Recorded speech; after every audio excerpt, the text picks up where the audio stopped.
Masih belum familiar ya masyarakat tentang donor mata mengakibatkan rendahnya angka calon donor mata di Jawa Barat. Lantas bagaimana prosedur menjadi calon donor mata? Berikut informasi selengkapnya. Manuel Heri yang kini berusia 52 tahun sudah terdaftar menjadi donor mata sejak 1997. Alasannya menjadi pendonor mata adalah sebagai bentuk rasa syukur dirinya atas kesehatan yang dia miliki selama hidup, dan meski nanti dia wafat, ayah dua orang anak ini masih bisa memberikan manfaat bagi para tunanetra yang selama ini tidak bisa melihat, juga bagi para dokter mata untuk melatih kemampuannya. Menurutnya, masih banyak orang yang tidak paham dan takut untuk menjadi pendonor mata.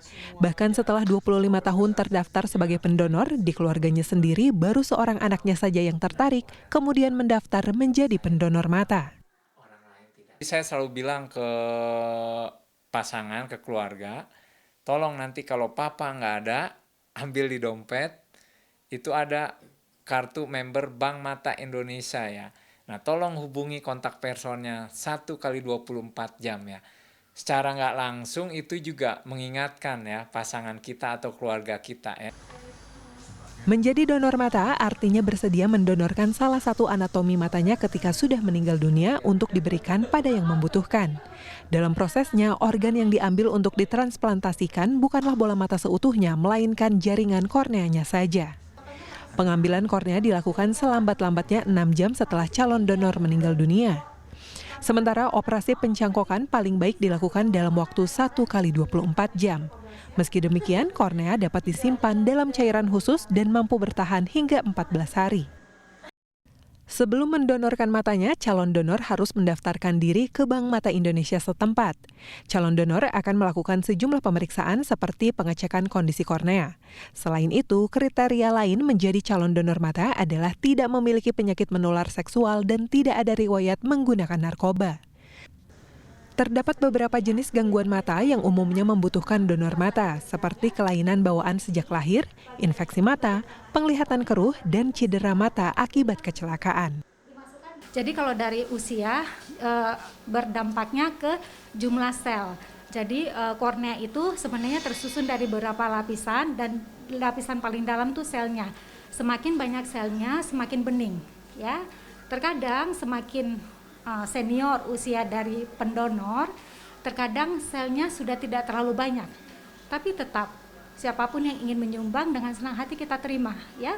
Karena kalau udah ingin menyumbang, ini kan donor kan sangat langka ya. Kalau ada yang ingin menyumbang, diperuntukkan kepada orang yang berhak menerimanya, kita akan menerima walaupun selnya mungkin sedikit.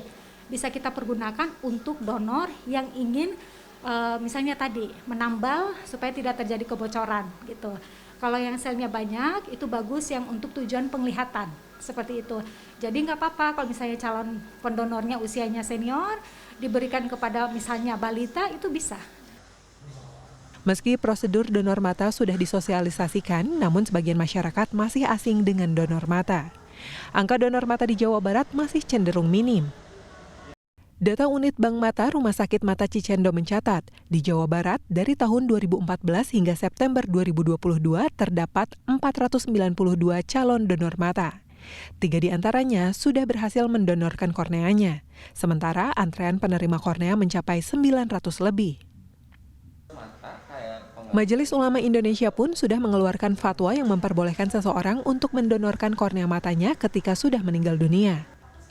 Hal tersebut tertuang dalam Fatwa MUI tahun 1979 dengan judul Wasiat Menghibahkan Kornea Mata.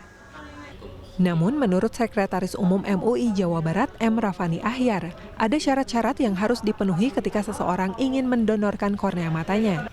Di antaranya harus diketahui ahli waris dan proses pengambilan kornea mata harus dilakukan oleh dokter ahli di rumah sakit pemerintah. Esensi dari fatwa ini adalah ya pertama ya tentu ini adalah untuk menolong ya orang yang masih hidup yang terkendala oleh persoalan mata gitu ya gitu. Jadi tentu si pendonor ini punya niat, harus punya niat baik menolong gitu kan. Dengan didonorkan kornea matanya maka si yang diberi donor itu akan lebih hidupnya ya lebih bahagia, lebih yang tadinya tidak melihat mungkin bisa melihat gitu kan, bisa melakukan aktivitas, berikhtiar. Tapi muaranya harus dengan punya kelengkapan itu dia bisa meningkatkan pengabdiannya sebagai hamba Allah gitu. Rafani menambahkan, donor kornea mata ini akan menjadi haram apabila dilakukan semasa pendonor masih hidup karena akan mempersulit kehidupan diri sendiri dan karena faktor ekonomi. Tim Liputan CNN Indonesia, Bandung, Jawa Barat.